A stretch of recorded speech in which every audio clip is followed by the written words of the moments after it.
सावित्री के पति राजेश की मौत कुछ ही दिन पहले हुई थी। जिस वक्त राजेश अपनी 5 साल की बेटी पिंकी को स्कूल से घर लेकर आ रहा था, तभी सामने से एक तेज रफ्तार ट्रक सामने आ गया। राजेश ने पिंकी को तो वक्त रहते दूर धकेल दिया, लेकिन वो खुद को नहीं बचा सका। पिंकी बेचारी पहले से ही उस हादसे से सहमी हुई थी। ऊपर से उसकी दादी उसे ही राजेश की मौत का जिम्मेदार मान रही थी। सावित्री ने अपनी सास की बहुत मिन्नतें की, लेकिन इसका कोई फायदा नहीं हुआ। सावित्री की सास ने दोनों माँ बेटी को घर से निकाल दिया। माँ, दादी ऐसा क्यों कर रही हैं? क्या क्या सच में पापा को मैंने ही मारा है? नहीं नहीं मेरी गुड़िया, ये बिल्कुल भी सच नहीं है। तू तू बिल्कुल चिंता मत कर। मैं हूं ना तेरे साथ। हूं ना। सावित्री ने अपनी फूल सी बच्ची को गले से लगा लिया और ये मान लिया कि अब से उसका और पिंकी का इस दुनिया में एक दूसरे के अलावा कोई नहीं है। वो पिंकी को लेकर निकल पड़ी। अपने कानों के कुंडल बेचकर सावित्री ने कुछ पैसों का इंतजाम किया और फिर शहर आ गई। सावित्री को उम्मीद थी कि शहर में उसे कोई ना कोई काम तो मिल ही जाएगा, लेकिन ये इतना आसान भी नहीं था। सावित्री और पिंकी सारा दिन काम की तलाश में शहर की एक गली से दूसरी गली भटकते रहे। फिर एक जगह अचानक पिंकी रुक गई और सावित्री से बोली, माँ, वो देखो, वो गुजिया है ना? हाँ पिंकी, है तो गुजिया ही। माँ, मुझे गुजिया खानी है। पिछली बार होली पर आपने कितनी अच्छी गुजिया बनाई थी। सावित्री अपना बटुआ खोलकर देखती है। उसमें बहुत ही कम पैसे थे, लेकिन फिर भी वो पिंकी को गुजिया खिलाने ले जाती है, क्योंकि लंबे वक्त से पिंकी ने उससे कुछ नहीं मांगा था। वो शहर के एक बड़े हलवाई श्यामलाल की दुकान थी, जो होली की खास मिठाइयों से सजी हुई थी। भैया, ये गुजिया कैसे दी? ये 350 रुपए की 1 किलो।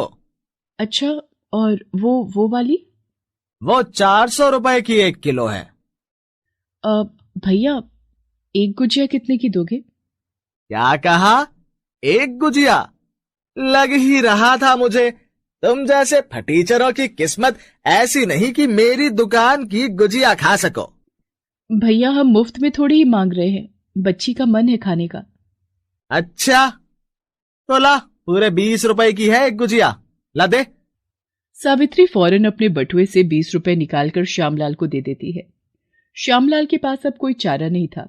उसने एक गुजिया पिंकी को थमा दी। गुजिया देखकर पिंकी बहुत खुश हो गई, लेकिन फिर थू, माँ, ये गुजिया तो बिल्कुल भी अच्छी नहीं है। मुझे आपकी वाली गुजिया खानी है। ये देखो, इसे कहते हैं बंदर क्या जाने अदरक का स्वाद। मेरी दुकान में खड़े रहने की औकात नहीं है और मेरी गुजिया को बेकार बोल रही है। अरे भैया, आप नाराज मत हो, बच्ची है। वैसे भैया, आपकी तो इतनी बड़ी दुकान है, कुछ काम मिल जाएगा क्या यहाँ? अब बोली ना असली बात। अब वैसे एक काम है तेरे लायक। यहाँ दुकान के आगे साफ सफाई कर दिया कर। रोज के 30 रुपए दे दूंगा तुझे। नहीं भैया, मैं बहुत अच्छा खाना बना लेती हूँ। अपनी रसोई में दे दो कुछ काम। ओहो हो, मेरी रसोई में काम करेगी? जाकर आईने में शक्ल देख अपनी। तुझे पता भी है शहर में कितना बड़ा नाम है मेरी दुकान का।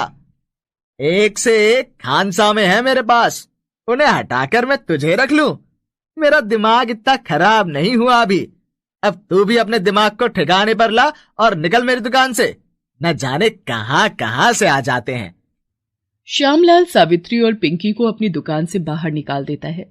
सावित्री को उसके बर्ताव से बहुत दुख होता है, लेकिन फिर भी वो हिम्मत नहीं हारती। अब वो घर घर जाकर काम की तलाश करने लगती है और फिर एक जगह। देखो, तुम्हें पहले खाना बनाकर दिखाना होगा। मेरी बेटी को पसंद आ गया तो ठीक है, वरना मुझे माफ करना। वो क्या है ना, मेरी बेटी के खाने को लेकर बड़े नखरे हैं। आप चिंता मत कीजिए मेम साहब, मुझे उम्मीद है कि बेबी जी को मेरे हाथ का खाना पसंद आ जाएगा।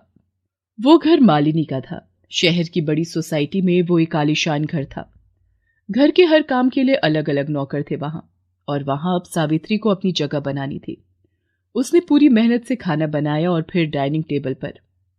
ये क्या मॉम, आपने तो कहा था कि नई कुक है, लेकिन खाना तो वही पुराना लग रहा है। और ये क्या है? ये दाल ढोकली है बेबी जी, ये बैंगन का भरता और ये खीर है। एक बार खाकर देखिए।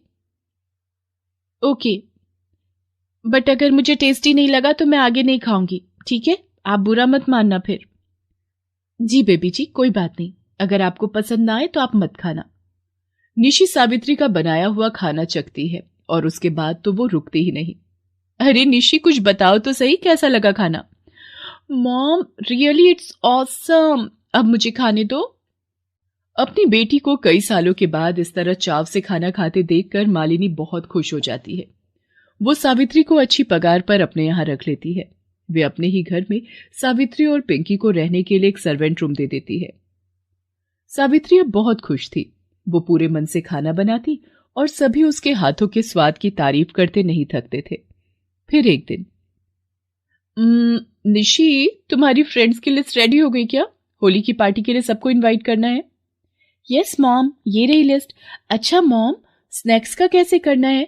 मेरे फ्रेंड रोहन की शॉप से ही मंगवाने हैं क्या? पिछले साल भी वहीं से मंगवाए थे। नहीं नहीं, तुम्हारी फ्रेंड की दुकान का तो बस नाम ही बड़ा है। पिछली बार स्नैक्स में बिल्कुल मजा नहीं आया। इस बार कोई और केटर देखते हैं। पास ही खड़ी सावित्री ये सब सुन रही थी। उसने हिम्मत करके मालिनी से कहा, अब मेम साहब, अगर आपको ठीक लगे तो क्या मैं बना दूं जो कुछ भी आपको पार्टी के लिए चाहिए? सावित्री, लोग काफी होंगे और होली पर तो तुम्हें पता ही है कितनी तरह के स्नैक्स चलते हैं। अकेले गुजिया ही कितनी तरह की बनवानी पड़ती है, तुम अकेले कैसे करोगी? मैं कर लूंगी मेम साहब, और फिर पिंकी भी तो है मेरी मदद के लिए। वो क्या है ना मेम साहब, मैं अपनी पिंकी को अच्छे स्कूल में पढ़ाना चाहती हूँ, तो जल्द से जल्द पैसे इकट्ठे करने हैं मुझे। आप बिल्कुल चिंता मत कीजिए, आपको बिल्कुल भी शिकायत नहीं मिलेगी। मैं बहुत अच्छी गुजिया बनाऊंगी। क्या? सच माँ? आप होली के लिए गुजिया बनाओगी क्या? वाह, अब तो मजा ही आ जाएगा। पिंकी की बात सुनकर मालिनी और निशी मुस्कुराकर एक दूसरे को देखते हैं और सावित्री को ही पार्टी के खाने की सारी जिम्मेदारी सौंप देते हैं। होली के त्योहार में बस 2 दिन ही रह गए थे। सावित्री जी जान से तैयारियों में लग जाती है। पिंकी भी उसकी पूरी मदद करती है। फिर होली के दिन, वाओ निशी, सच में यार, ये गुजिया और ये लड्डू, ये तो गजब के बने हैं। वैसे तुमने सही किया जो पापा की केटरिंग नहीं रखी। लाओ, इसी बात पर एक गुजिया और खिलाओ। ये देखो, वैसे तुम्हारे पापा बाहर ही खड़े हैं। अगर उन्होंने सुन ली ना तुम्हारी बात तो सोच लो क्या होगा। निशी की बात सुनकर उसके सारे फ्रेंड्स हंसने लगते हैं। दरअसल रोहन किसी और का नहीं बल्कि उसी श्यामलाल का बेटा था, जिसने एक दिन सावित्री को अपनी दुकान पर काम देने से इनकार कर दिया था। साथ ही उसे काफी बातें भी सुनाई थी। वो भी मालिनी के घर पार्टी में शामिल होने आया था। ये क्या भाभी जी, इस बार पार्टी का ऑर्डर हमें नहीं दिया। इस बार मेरे यहाँ ऐसी गुजिया बनी है कि लोग गुजिया के साथ साथ अपनी उंगलियां भी खा जाते, पार्टी की रौनक बढ़ जाती। वो सब छोड़िए भाई साहब, लीजिए पहले ये गुजिया खाकर बताइए कि कैसी बनी है। श्यामलाल मालिनी की दी हुई गुजिया खाता है और उसे खाते ही उसके चेहरे के हाव भाव ही बदल जाते हैं। अरे अरे, ध्यान से भाई साहब, उंगली मत खा जाइएगा। गुजिया अच्छी है। वैसे किसे ऑर्डर दिया इस बार? अपनी हाउस कुक को। ये सारे स्नैक्स उसी ने बनाए हैं।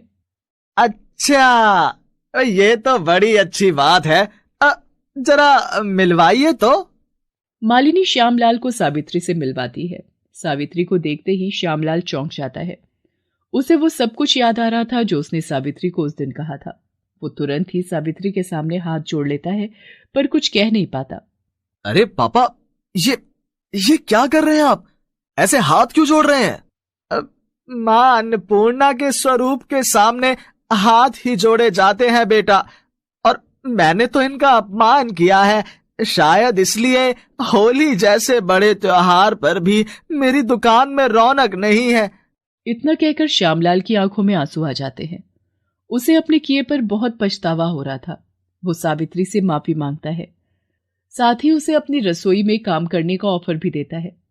लेकिन सावित्री उससे कहती है, माफ कीजिए साहब, पुरानी बातों को तो मैंने भुला दिया है, लेकिन सच ये है कि मैं मेम साहब के यहाँ काम करना चाहती हूँ, क्योंकि यहाँ मुझे काम के साथ साथ घर और इतना अच्छा परिवार भी मिला है जो और कहीं नहीं मिल सकता। हम माँ बेटी की होली मेम साहब की वजह से ही मन पाई है, तो हम उन्हें छोड़कर कैसे जा सकते हैं।